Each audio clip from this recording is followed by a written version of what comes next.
Donald Kerr here is with us from AAA, and he is the director of. Say it again, Donald. Sorry, I didn't have recording then. College services and student lending.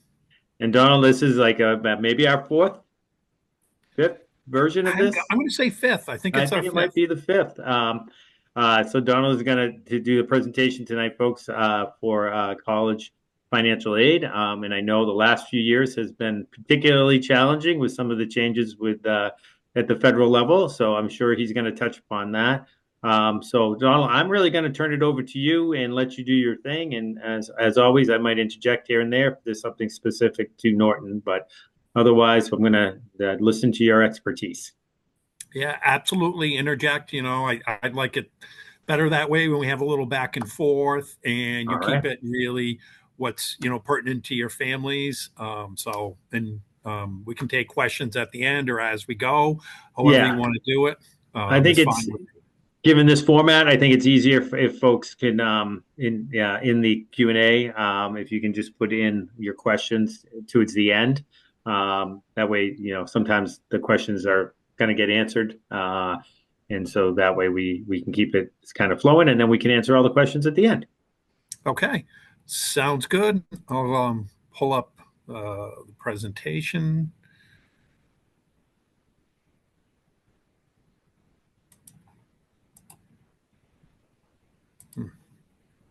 And while he's doing that, just to emphasize, this will be put up on the high school website. If you go to the high school website and then to departments, you'll see the guidance department, and you can click on there and you'll see presentations and college planning. And that's where it will be listed.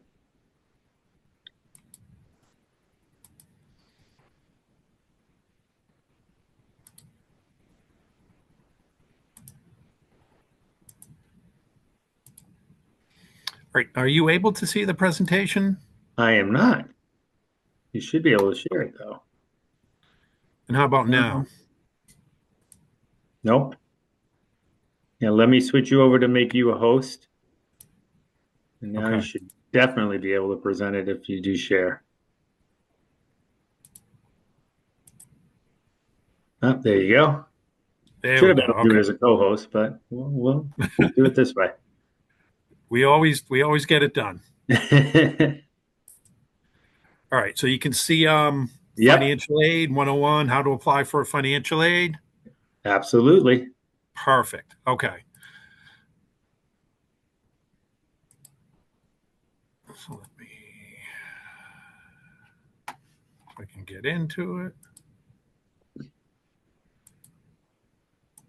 There we go. All right. So quick agenda tonight from kind of what I'm going to cover. Brief overview of what financial aid is. Then I'm going to get into kind of my what I call my 3 easy steps on how to apply for financial aid. Try to break it down nice and simple. It is an easy process. I know there's a bit of a reputation this form can have, and that people sometimes are a little bit afraid of it. And we have certainly had a lot of challenges last year. The one thing I can say without a doubt is a lot of the changes that put into place make this form a lot easier to fill out. So hopefully by the end of the presentation, everybody's going to be pretty comfortable that they know what forms they need to fill out, how to fill them out, and when to go fill them out as well. So I do have a couple of other things at the end of the slide, if end of the presentation. If we have enough time, we can cover things such as some cost saving tips. I have one who graduated college, and I got another one who's going into college as a freshman this year. He started. So saving money on college expenses is something I can certainly understand firsthand and love to share some tips with everybody if we have time. So I'm just going to dive right into it. What is financial aid? It breaks down into really two main categories: financial aid, which is based on your financial need, and then there's merit aid as well, which are based on characteristics of the student, things like his academics, athletics, talent, but can be anything, things they're interested in, their character, families. Merit aid is great because when merit aid is handed out, it's usually what I call free money. I'm not going to cover a lot of that tonight because merit aid is mostly accounted for during the admissions process to college, and it's awarded or merit aid is handed out by each individual college themselves. So just be aware of it and keep that in mind when you're filling out college applications. You're not just trying to look good to get admissions into that school, but you're trying to look good to try to get some assistance paying that tuition bill when it does come. Um, you will know about merit aid. You do find out about it at the same time you get that admissions notification, the good old congratulations, I got into to college letter. That letter, if you've gotten any merit aid, will be described on there at that letter at that time. Financial aid is going to be a Donald, can I complete. just interrupt? I think Sure. we might have some folks who do early decision, and that Yep. sometimes does not include aid. The ones that are like locked in. So I just want to make sure people know that. And occasionally they'll admit you, but they don't tell you that. So Correct. Yeah, there are some bonuses to doing the early action and early decision, and then there are some downsides. So the plus sides, it can help you get into that college of your dreams, get the decision done a little earlier in the process. And if you're willing to commit to that school earlier, sometimes it can help you kind of get over that edge. But the downside is it limits you sometimes on the financial aid aspect of it. Um, you may not know how much financial aid, and you have to make a decision on what college you're going to. So it's good and bad, but you're absolutely right. Be aware you may not know what type of aid you're getting at that early stage of the game. Um, Financial aid is going to be based simply on household needs. So that's really what a family household income and assets, that's what determines financial aid. And it's mostly on the income side. You do have to list your assets in these financial aid forms, but the biggest weight is always on your wages or your income. And it's financial aid comes from three different main sources: the federal government, your state government, and then the college or university themselves. And that's really what I'm going to focus on with my presentation tonight is how to apply for financial aid. So, what is financial aid? People always think, yeah, it's free money, it's grants, and that comes along with what is called financial aid. It's pretty natural to make that conclusion, but it's actually other things as well. It does consist of work study programs, financial aid loans, which at the end of the day, they're loans. They need to be repaid. So it does consist of those good things, that free money, but it also consists of those other items as well. Um, when you look at the grants and the scholarships from financial aid perspective, that's what everybody likes to see. So grants and awards, those particular titles, those are usually based on the financial need of the family. An example of that could be the Pell Grant that comes from the federal government. It's a grant that you may be awarded when you fill out the FAFSA form. Good news is those types of things don't get repaid. Scholarships, considered financial aid as well, and certainly help you pay for it. But these can be things that are based and awarded or handed out on various criteria. So my oldest son, he was lucky enough to get a small scholarship, merit aid scholarship when he was going off to college, and he got that with his admissions letter. These are usually titled under things like the presidential scholarship from the school you're attending. Of course, there's lots of other private scholarships you can search for on your own. We'll cover that a little bit later on.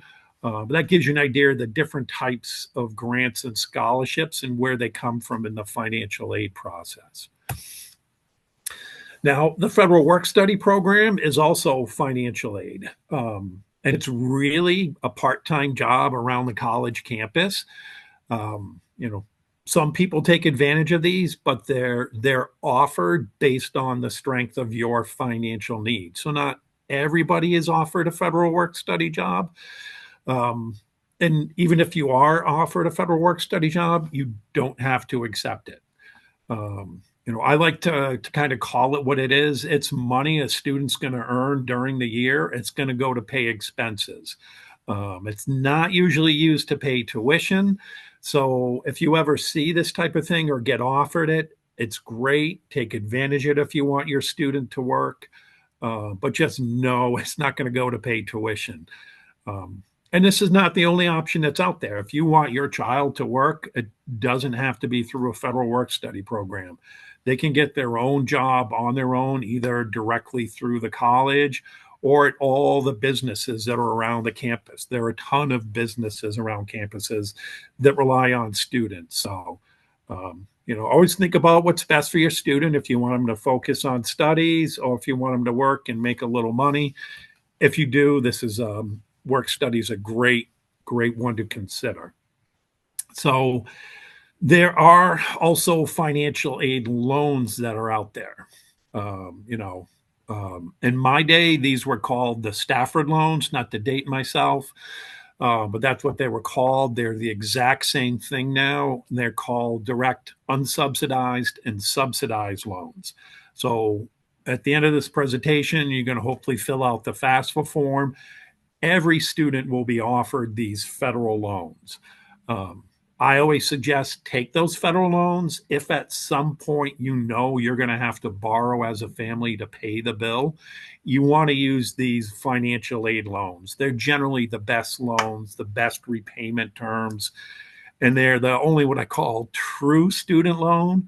It's the only loan that's 100% in the student's name, and you as a parent don't have to participate in it as a cosigner or something else. So they're not a lot available in these loan limits for the subsidized and unsubsidized loans.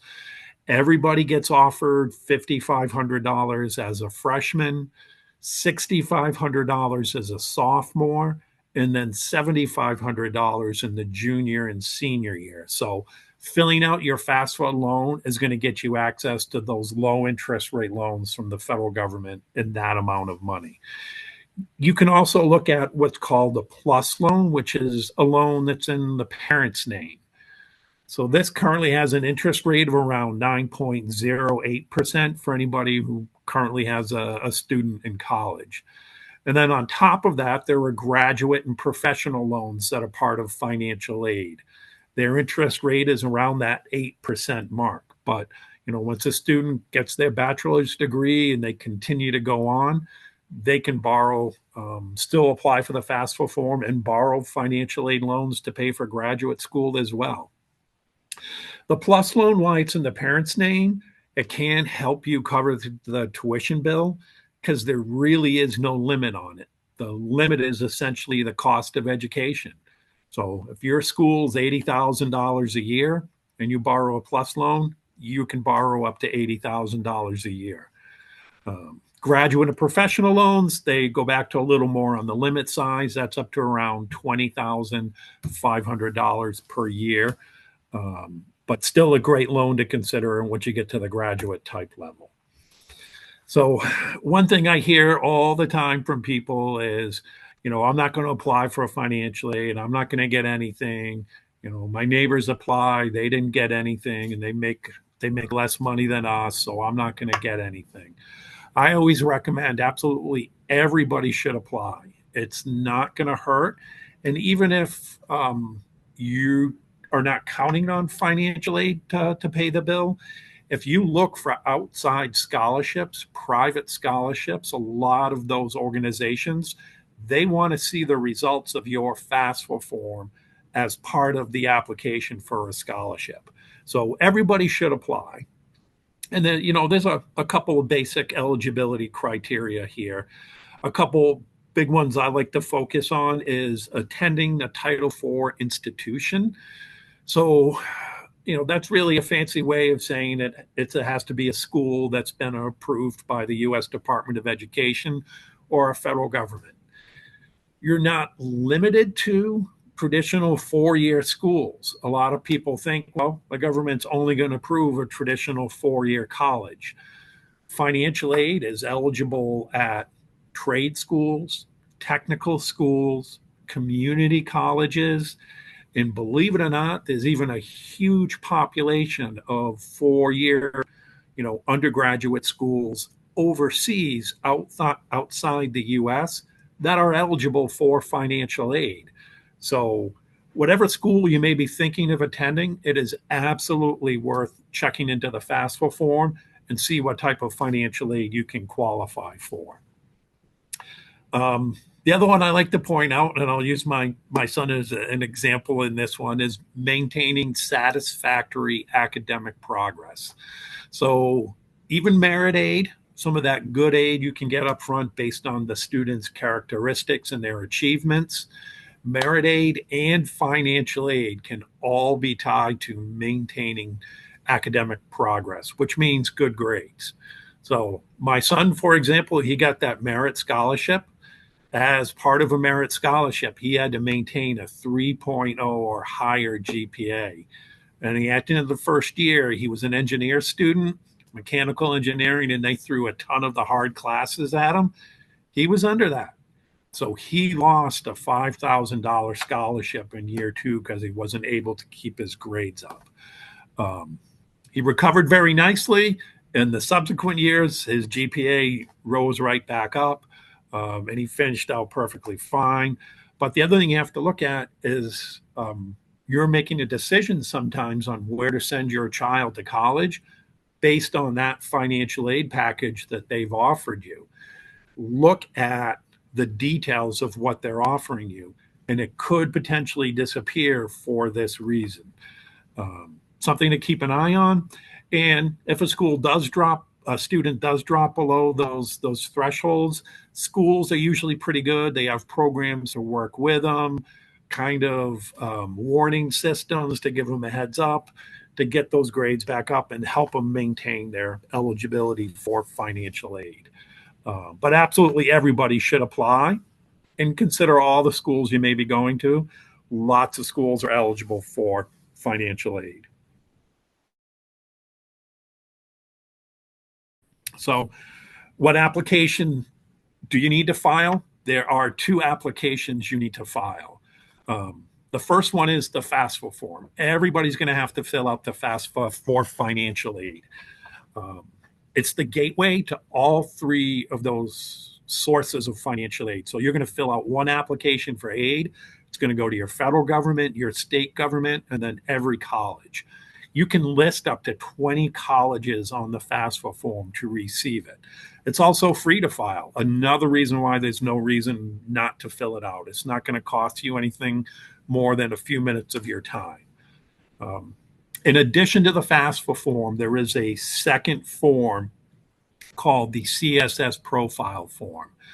This is not required at every single college. I'm not going to spend a lot of time on this form. I do another presentation on this form, and it's almost an hour just talking about it. So it's important to note that you want to make sure if you have to fill out this form, you want to get it done. You don't want to overlook it. So simply visit the College Board. That's where this form is filled out. And you can look up alphabetically. They have a list of all the colleges that want this form filled out. An example of a college that might want this form filled out would be Northeastern, a BU, BC, those types of colleges. UMass is not going to ask for a CSS profile form to be filled out. So it's mostly the private colleges, but it's only 250 private colleges. So yeah, I was just say don't for our overlook it and students, be aware of it. You can also just visit. Yeah. I was just say for Yep. our students, a lot of like the Stonehill, PC, those kind of those are typically some of the colleges that our students apply to. So I think it's really important that parents make sure they, work with their student, check the financial aid or the, part of the website or call directly to see if they need that filled out. And then the other thing, Donald, is when they fill out the FAFSA, there's a particular website they should go to. Maybe you're going to do that forward, but I didn't want to Yeah, forget I do have that. that a little later on. It is Okay, it's sorry, jumping ahead on studentaid.gov. you. Yeah, no, that's all right. It's always good to get it out there as reminders. Studentaid.gov. Say it multiple times and you won't forget it. Okay, so they made a lot of changes to the FAFSA form. One of the biggest changes is who needs to fill out the FAFSA form. So in the past, it's pretty simple. It's the student, and that is always the same. The student always needs to fill out the FAFSA form. It is for their education. But what's changed is we've now gone from using a student and a parent terminology to what's now a student and a contributor terminology. So a contributor is just another fancy way of kind of saying the individual in that household, in the student's household, that is financially contributing to that student's well-being. So, it's pretty easy, and there are some situations where it can get a little more complicated. So, you have the student has to fill out the FAFSA form.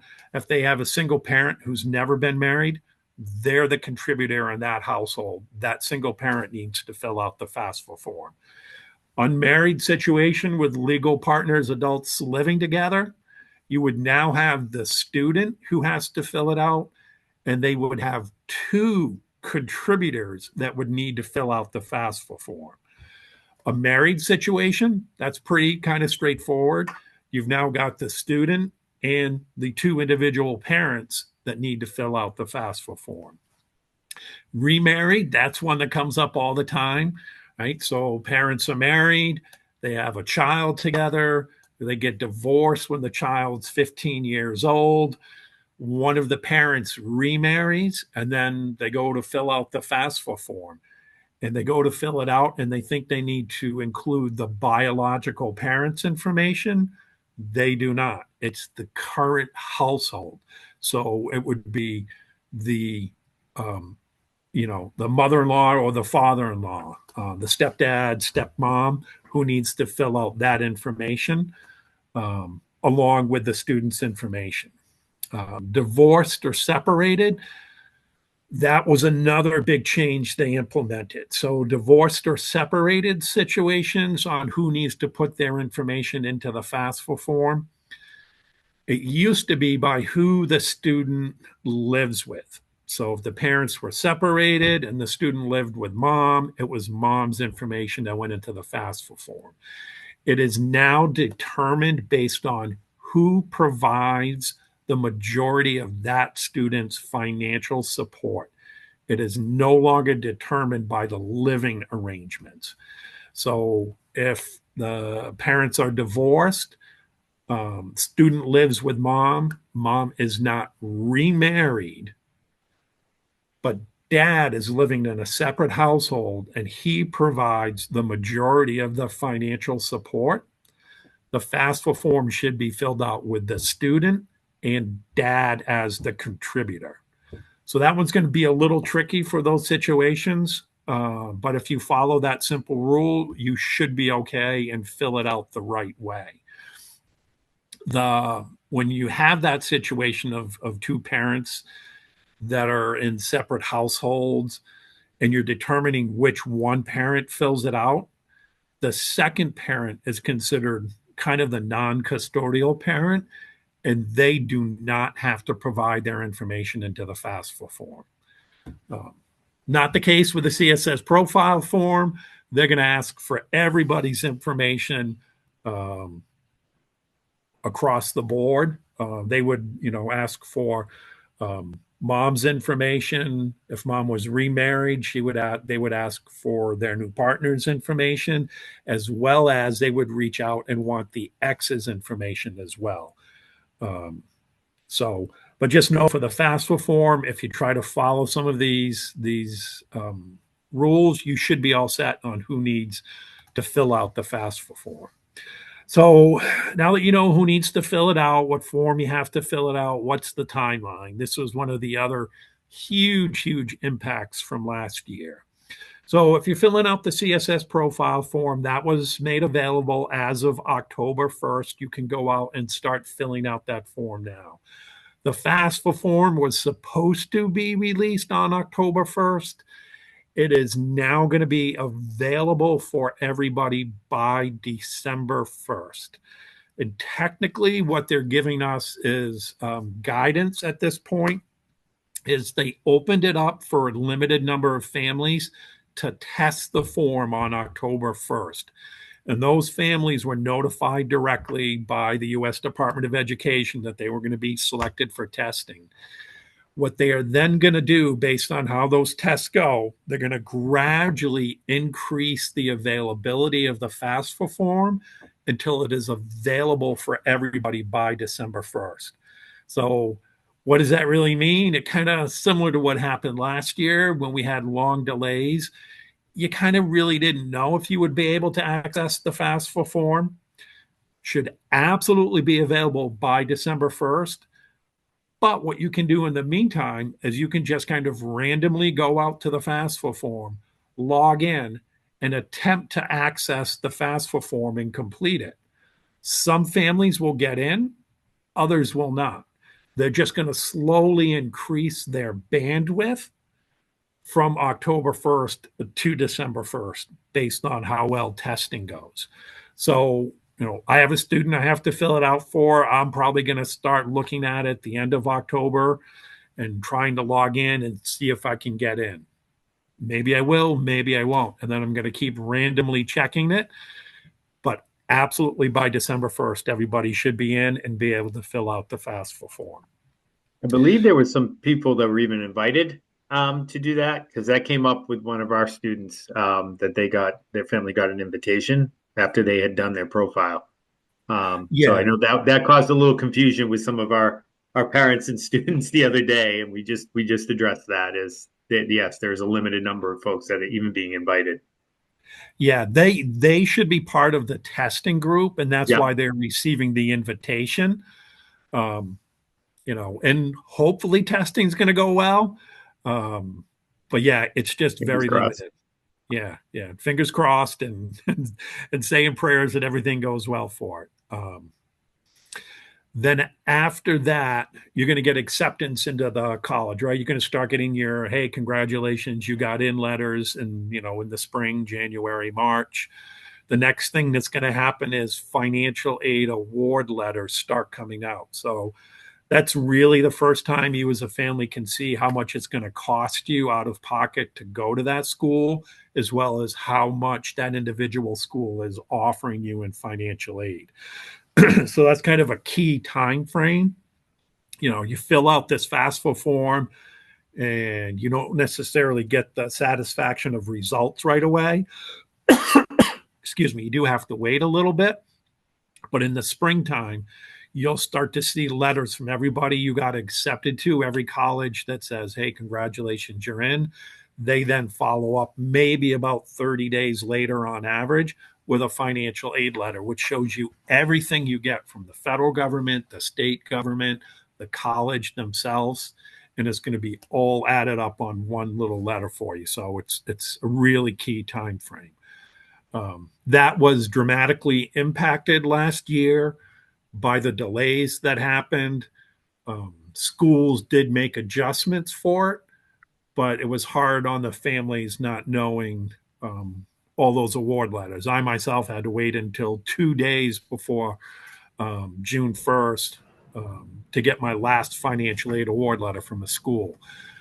Absolutely not anticipating any of that this year. We're hopeful we'll be sticking to the normal timeline you see here, but just know if something does unfortunately go awry, schools are very good about adjusting their deadlines. They're well aware of anything that's happening from a financial aid perspective with delays and timelines, and they do adjust accordingly. May 1st is what we usually call that decision day. By May 1st, you've got to put a deposit down, give it to the school. Hey, hold my seat, we're coming. And then, believe it or not, June, July, and August, You're going to start getting the tuition bill. That's when the schools send out bills. And that's when you're going to have to worry about, hey, how am I going to pay this bill? Hopefully you got that financial aid award letter and you have a really good idea, an estimate on how much you're going to have to pay. So you can start your planning on how are you going to pay the tuition bill, but it's not going to come out. And you really don't have to worry about that until the June, July, August timeframe. So applying for Can I interrupt financial, for 1 second? yep, Just we have two questions. I'm thinking maybe it might be a good time to answer those. of course. The first one is College Board the same website we signed up on for AP exams? So yes, it's SATs, AP, all of those. It's the same website.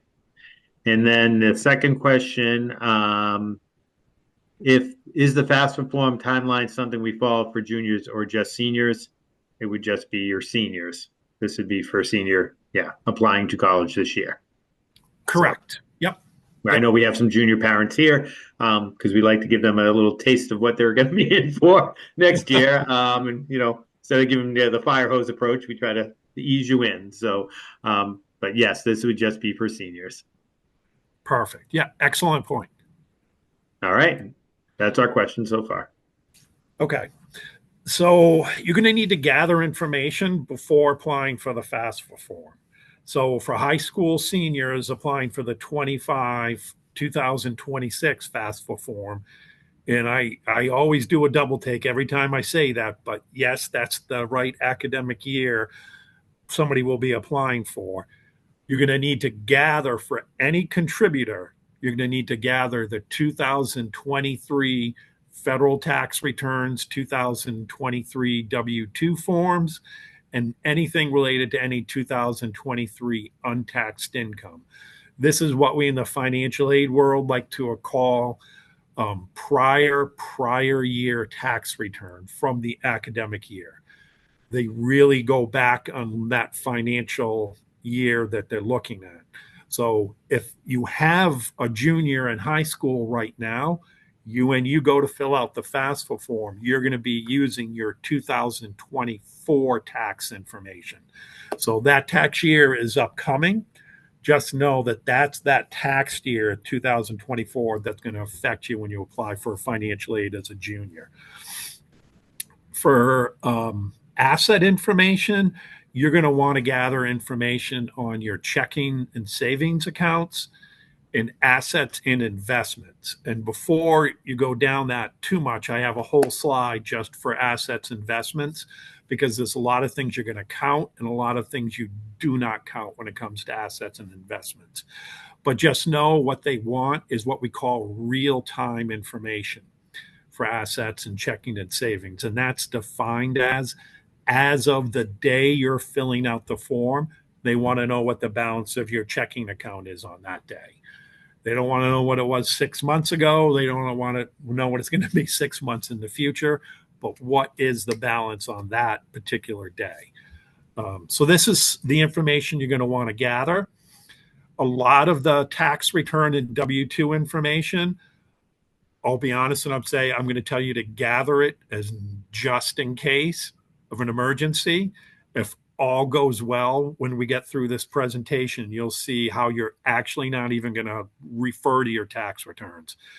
But there are sometimes things can go wrong and you're better off to be prepared. But everybody will absolutely always need information on their assets, investments, and checking and savings accounts. So what assets do you include? What investments do you include? What don't you include? I like to start with the big stuff. What don't you count? You do not count the equity in your primary residence. That is a protected asset. You do not count any retirement accounts at all. No 401ks, no IRAs, no pensions, no annuities. All retirement assets are protected from the FAFSA form. You're not going to include life insurance that has a cash value to it. So if you have whole life insurance, that is also a protected asset. And those cover the big ones, right? The home you live in and your retirement account. that accounts for big chunks of people's assets these days. So it's good to know those will not be counted on the FAFSA. CSS profile form, whole different story. Again, they're going to look at absolutely everything. Um, so, what do you include? You're going to include investments that you've done on your own that are non retirement investments. So, if you've just gone to a financial advisor and said, I've got $20,000, I want to invest it in some stocks and bonds, that's going to be included. If you have any second properties, maybe a rental property, a vacation home, you will need to include the equity that's in there. If you have money markets, 529 college savings plans, those things are all going to be included. CDs, universal gift to minor accounts, basically anything that's not in a retirement account, you will need to include and count. So before you fill out the FAFSA, kind of go through and gather that information. You're not going to need to provide, account numbers or statements or anything like that. You just simply need to know what you have and what the balance is. So you can go through, gather everything, and just write yourself a summary sheet. So you'll be ready to enter that information into the FAFSA when it comes to those questions. It's always a big slide, but it's an important one. All right, so the next thing, the next step in my process is creating a username and password. Everybody needs to create that, and you're going to go to studentaid.gov to create a username and password. Fortunately, this process has absolutely no delays whatsoever. The FAFSA form itself is done on this same website, and it's not available, but everybody can and should go out and create a username and password today. They did make some changes to this process, and it takes longer for the ID that you create to be usable. It can be up to a week. So get it done now and get it out of the way. It's a pretty easy process to do.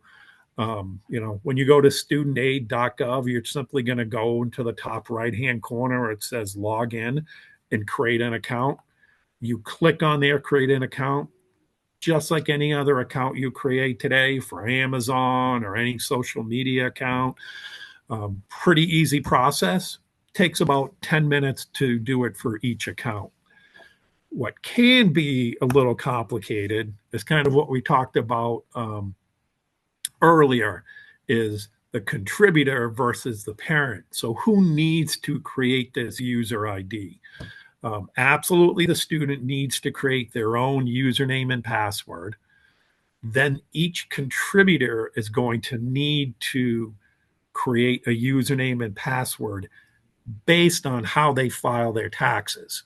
So in the case of married filing jointly, where the two parents are married and they're filing together, only one parent or one contributor needs to make a username and password. Both parents' information will go into the FAFSA form, but only one parent needs an ID. Parents are married and they're filing separate. Now we've got the parents that both of their information needs to go in there. They have separate tax returns. They're separate contributors. You now need to get separate IDs for each parent. So in that example, you're going to create 3 IDs, one for the student and one for each parent because they're married and they file separately. So if you follow just that simple kind of logic for your situation, take that last example. If you have a parent who's single, but they have that legal or adult partner with them, and they both file taxes separately, both of their information is going in, and they will both need usernames and passwords to enter their tax data in there. So it's important, and one of the reasons why it takes so long is your username and password verifies you are who you say you are to the federal government. So they do background checks on you after you enter your information. They check you against the Social Security Administration. And if there is a name mismatch due to marriage or something, it can cause issues. So that's why I say get it done now in case you have any issues. You can clear them all out of the way before you need to fill out the FAFSA form. Um, and it's 100% required to fill out the FAFSA form. You cannot fill it out without the username and password. It's also used for a ton of things associated with federal financial aid other than filling out the FAFSA form. So it's a good reason to have it. It can even help manage student loan debt after the student graduates. So when you go to set up your username and password, you're going to need the basic stuff: date of birth, social security numbers, email addresses, cell phone numbers, permanent address that match what's on the tax return. Very important. I always recommend everybody double check your information. If you are off on one digit on the social security number, again, they match it against the Social Security Administration. That could cause a mismatch, and you could end up having a roadblock to filling out the FAFSA form. So absolutely, when you're creating these user IDs, take your time, double check your information. Also, don't use a high school email address. Email addresses can be used to get access to your account as well as to verify you are who you are. Sometimes they'll send those 5 or 6 digit codes and they'll email it. And if it's an old high school address that you no longer have access to, that's also caused some problems for a lot of families I dealt with. So don't use the high school email address when you're creating the user ID. So time to apply. Where do you go to apply? You're going to go to the FAFSA site, studentaid.gov. You've got your usernames and passwords. You're going to click over here, create, once you log in. And then you're going to come over here and you're going to click there's a drop down menu up here that says FAFSA. And you're going to say complete my FAFSA. It's going to bring you to this page. This says the 24-25 form. You're going to want to look for the 25-26 FAFSA form. And I mentioned earlier, you can come in randomly and check it occasionally to see if you can get in before December 1st. You'll want to log in and then navigate till you see this page and then click on start a new form. If the access has been increased, you'll then get in.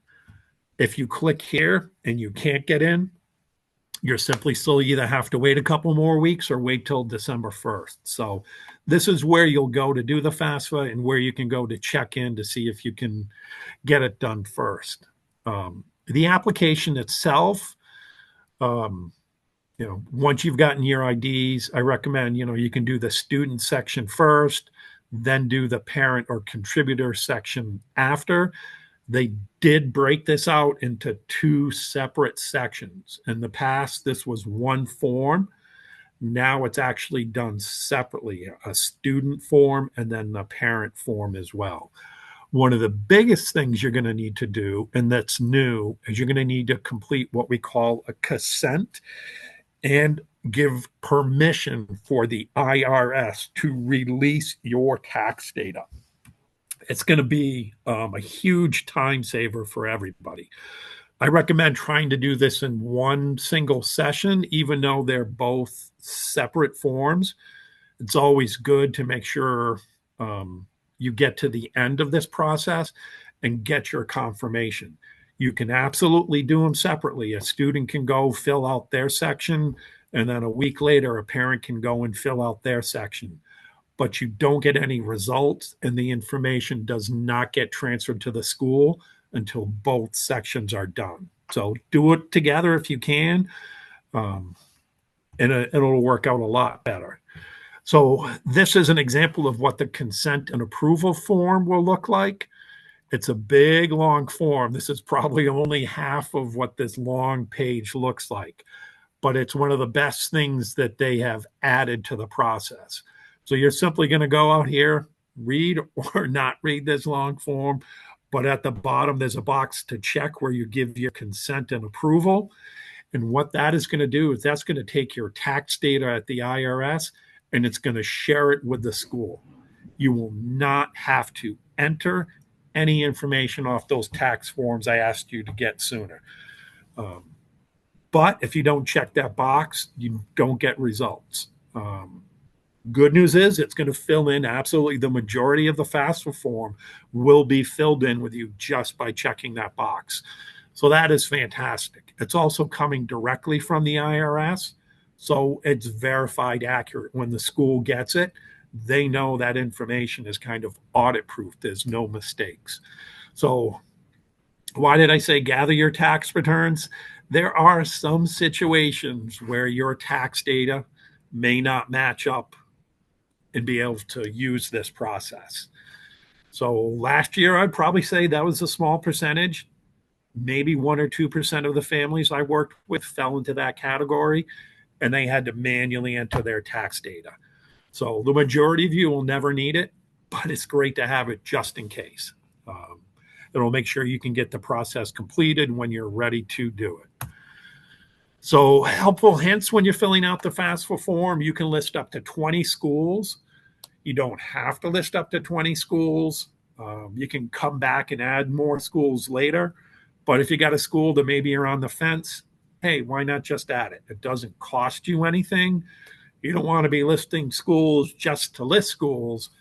But if you got one and you're thinking, hey, maybe I will, and then 2 months later, list it on the form, and then maybe a month or 2 months later, you're like, hey, I think I really want to apply it for the admissions to that school. They'll already have your FAFSA information, which will be great because you want to make sure you're getting this form in before any deadlines that are out there. Because you've taken the time to go out and create your username and password before you fill out the FAFSA, that's going to also pre-fill a majority of your information will be filled into your FAFSA form based on your username and password. The form itself has gone from over 140 questions to under 40 and even less for some people. So it's really gotten a lot shorter. Never leave any blanks for anything that's asking you for a dollar figure. Always put in a zero. So if they're asking you for the balance of your checking and your savings account and you're looking at a negative, put in a zero on that form. Don't leave it blank. You can start to fill out the form as either the student or the parent first. And then what they actually do, they have a new process where you send an invitation to the other party to fill out their section of the FAFSA form. So you can start as the student, fill that out, and send an email invitation to yourself as a parent to fill out your section. Or you can start it as a parent, and then you send an email invitation to the student to fill out their section. So you can do it either way. But if you have multiple students, you're going to have to go through this process multiple times for each student. You will need to make sure a separate FAFSA is filled out for each student. So you would have 2 students. You as a parent would get 2 separate invitations from them to fill out the FAFSA form. So deadlines is something I want to talk about just briefly. So financial aid deadlines, there are different deadlines that are out there from the federal government, state governments, and the colleges themselves have financial aid deadlines. The colleges are always going to be the earliest deadlines, and they're the ones you really want to pay attention to. So every college on their financial aid section, they will list what they call their priority deadline date, which is a date they want you to fill out the FAFSA form by. So if you have 6 colleges maybe you're thinking of applying for, go out to each college's website, go to the financial aid section, and look for their deadline date that they want the financial aid forms filled out by that date. Write them all down, see whatever the earliest date is, and make sure you fill out the FAFSA form and the CSS profile form if you have to do it by that deadline date. And when you fill out the FAFSA, you're going to list all your schools at once. So you'll get them there early for the other schools.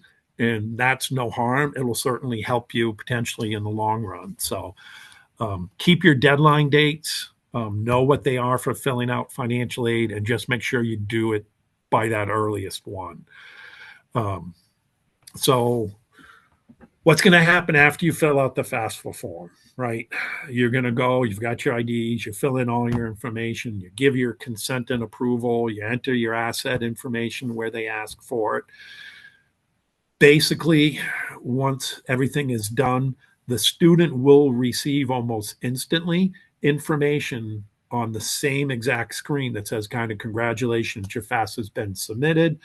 You will qualify for a subsidized, unsubsidized loan, Pell Grant. Anything you get from the federal government, it'll be listed instantly right there what you're receiving. The other stuff you receive, information you may get from the state, any aid you may get from the state, any aid you get from the school, that's not going to be listed later until the financial aid award letter. So your FAFSA form gets submitted, information goes to the school, the student's going to get confirmation. So you'll know it's done, but you also have that instant message that everything's been filled out. So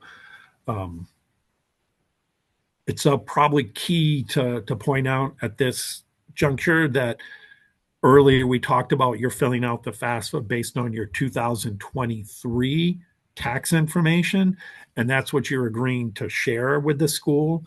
So financially, things have changed for you. You can appeal that directly with the school's financial aid office. So maybe in 2023, both parents were working and had good paying jobs. But in 2024, a parent's been laid off and they're currently unemployed. You're still sending in your 2023 information, and that's showing more income than your actual current situation. So talk to your financial aid office about those types of situations. They absolutely have the authority to make adjustments to your financial aid and help you adjust those things. So what is the financial aid process really consist of? You fill out that FAFSA form with all your income and your assets for the student and all the contributors. It goes in this great mathematical formula, and it spits out a number called your student aid index. Used to be known as your expected family contribution. So I still have that in there because this is a relatively new name change. But why that number is so important is it drives the financial aid process with this formula. The cost of the school, so that big scary number, including everything, tuition, room and board, transportation, fees, minus your student aid index from your FAFSA form, equals your financial need. And that financial need, that bottom line, that determines how much aid each individual school is going to give to you. And it can really differ. So to kind of drive it home, this slide shows you simply you can look at three different schools, one that cost $54,000 a year, one just under 30, and another really expensive school at $80,000 a year. Your student aid index stays the same at every single college. So in this example, let's just say your student aid index is $17,164. You minus it out from that big scary number, and now you can see at school A, your financial need is determined as almost $37,000 a year. You're going to probably get some significant financial aid from that school to help you pay the tuition bill. School B, your financial need is $12,000. That's not a strong financial need from the school's perspective. Maybe they give you a grant of $500 or $1,000. School C, the very expensive school, you can see your financial need is almost $63,000 a year. You have a very strong financial need at that school. Chances are that school is going to give you a significant grant or scholarship to help you pay for the cost of attendance at that school. You don't know these exacts until you get those financial aid award letters, which are going to come out in the spring. So that's again why it's really a critical time for you to see those things and compare all the different financial aid offers. And this is absolutely true. You know, my own son had 6 schools. His costs started, 65 to 68,000, all the way down to about 32,000 a year for all of his schools. But when financial aid was factored in, the difference out of pocket to me for his most expensive school to his cheapest school was $2,000 more per year. So it wasn't a huge difference. And that's what financial aid can do for you. And that's why you should apply for it and go through this process. So this is where you do the College Board. If you have to do the CSS profile, go to this website to see if you need to do it. And this is where you can get it done if you have to. No, these schools do still require you to fill out the FAFSA form as well. So you have to do 2 forms at these schools, but they look at it differently. Every school that looks at the FAFSA form uses formulas that are set forth by the federal government. These schools use their own formulas to look at your income and assets. So why they look at more, they're using different formulas to determine who's going to get that type of money. And so I just got a couple of minutes left. I'm just going to try to quickly cover some cost cutting ideas and then have a few minutes to take any additional questions that have come up. So how can you reduce that tuition bill, right? You can go to in-state schools. A lot of people don't consider that, but if you go to a state community college for 2 years, all the credits can transfer over to state schools.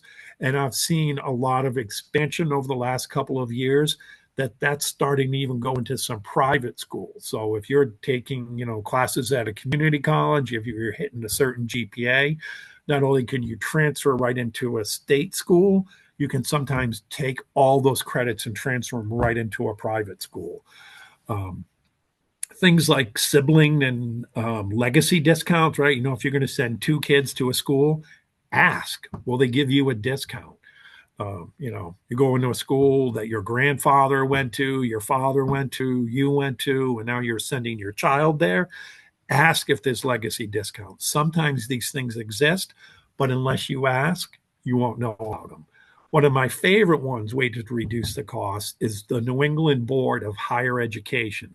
And what that basically states, if you live in Massachusetts and you want to study something like, say, mechanical engineering technology, and that major is not offered by any of the state schools in Massachusetts, but it is offered in a state school like, say, Maine, for example, you can go to the out-of-state school, say, University of Maine, and you're not going to pay full out-of-state cost. Through the New England Board of Higher Education, you get to pay a discounted tuition rate. My son did this. Mechanical engineering technology was the exact major that qualified. We saved almost around $7,500 a year in tuition by going through that program. So not every major applies, but it's absolutely worth checking out. Look at the major your student wants, see if it's offered by your state school. If not, look at the New England Board of Higher Education. If you can test out with, taking some AP courses and some college level exam ahead of time, maybe you can save some money there. Room and board options. So my son lived on campus the first year. The second year, he moved off campus, and I can tell you the room and board costs were almost cut in half. So if you can do that, it's a great way to save money. Cheaper meal plans, definitely don't starve your students.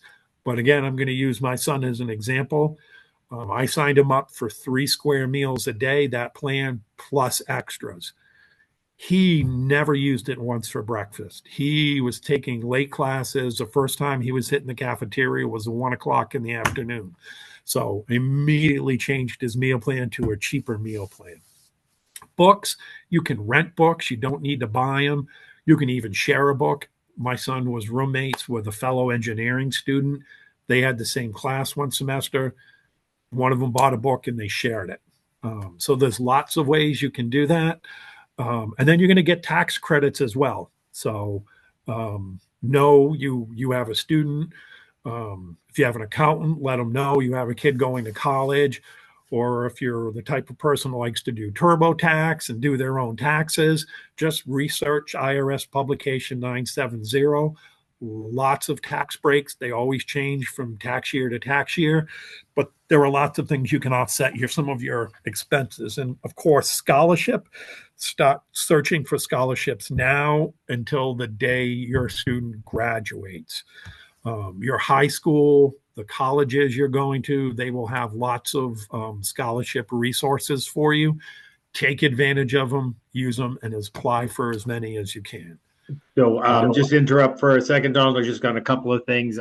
So the AP, one of the other things that we offer here in Norton is dual enrollment for certain students. There's some requirement there, but we do have students who for one of their blocks take a dual enrollment class, maybe with BCC or Massasoit, or even some folks do Wheaton or Bridgewater. So that's something that can be explored. There's more information about that in the program of studies, or students can always talk to our guidance counselors.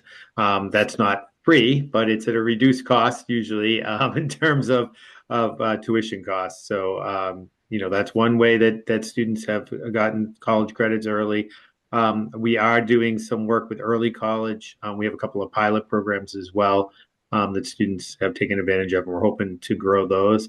And then as far as scholarships, we've put scholarships up on Naviance, so when the students can find it in their Naviance accounts. But we also have Google Classrooms, and we try to update when we get information about scholarships. We send it to the students through the Google Classroom as well.